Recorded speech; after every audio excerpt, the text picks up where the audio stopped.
কাতার আমিরের পাঠানো বিশেষ এয়ার অ্যাম্বুলেন্সে বিএনপির চেয়ারপারসন বেগম খালেদা জিয়া লন্ডন পৌঁছবেন বলে জানিয়েছেন দলের স্থায়ী কমিটির সদস্য অধ্যাপক ডাক্তার AZM জাহিদ হোসেন। সোমবার দুপুরে রাজধানীর গুলশানে বিএনপি চেয়ারপারসনের রাজনৈতিক কার্যালয়ে সংবাদ সম্মেলনে একথা বলেন তিনি।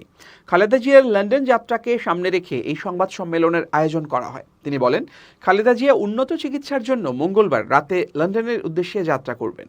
কাতার আমিরের পাঠানো বিশেষ এয়ার অ্যাম্বুলেন্সে দেশটির রাজধানী দোহা হয়ে লন্ডন পৌঁছবেন তিনি। জাহিদ হোসেন বলেন, সেখান থেকে সরাসরি যুক্তরাজ্যের স্বনামধন্য লন্ডন ক্লিনিকে নেওয়া হবে খালেদা জিয়াকে।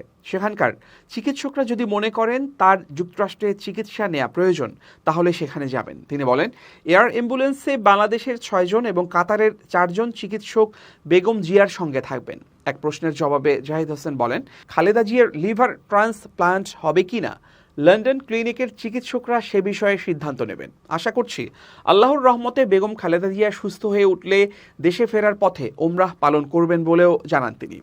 এ সময় বিএনপির এই জ্যেষ্ঠ নেতা আরও বলেন, লন্ডনের হিথ্রো বিমানবন্দরে খালেদা জিয়াকে রিসিভ করবেন তার বড় ছেলে বিএনপির ভারপ্রাপ্ত চেয়ারম্যান তারেক রহমান ও তার স্ত্রী ডাক্তার জুবাইদা রহমান এবং লন্ডন বিএনপির নেতারা।